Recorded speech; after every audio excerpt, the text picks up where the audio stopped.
है ये मुफ्ती साहब अच्छा मेहनत आपके जमाने में पढ़ रहे थे। हाँ ऐसे लगे है।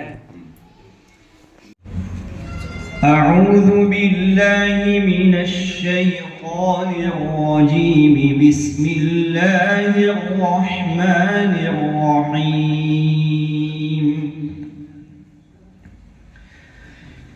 إن الذين يتلون كتاب الله وأقاموا الصلاة وأنفقوا مما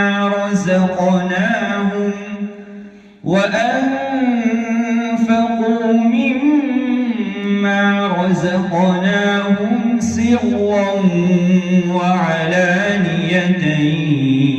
يرجون تجارة لن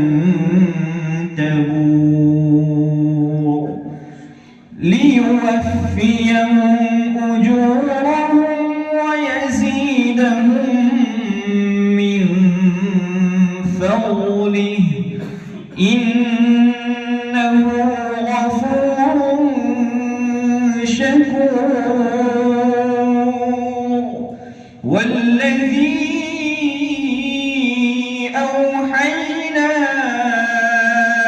إليك من الكتاب هو الحق مصدقا لما بين يديه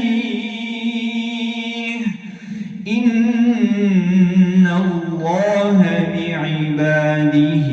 لخبير بصير ثم أورثنا الكتاب الذين اصطفينا من عبادنا فمنهم ظالم لنفسه ومنهم مقتصد ومنهم سابق بالخيرات بإذن الله ذلك هو الفضل الكبير جنات عدن يدخلونها يحلون فيها من أساور من ذهب ولؤلؤا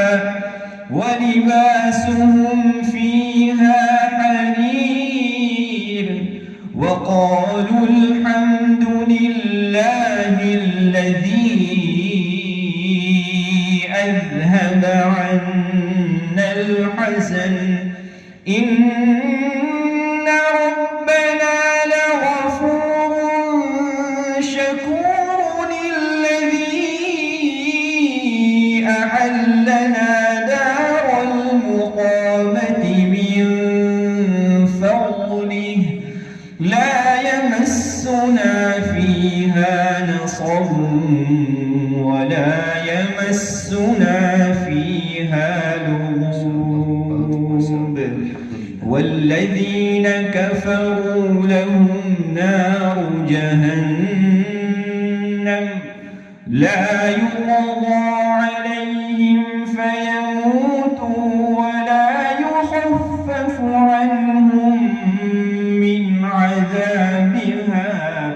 كذلك نجزي كل كفور وهم يصطرخون فيها ربنا أخرجنا نعمل صالحا غير الذي كنا نعمل أولم نعمركم ما يتذكر فيه من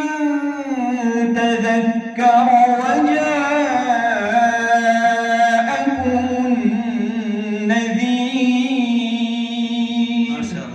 فذوقوا فما للظالمين من نصير صدق الله العظيم.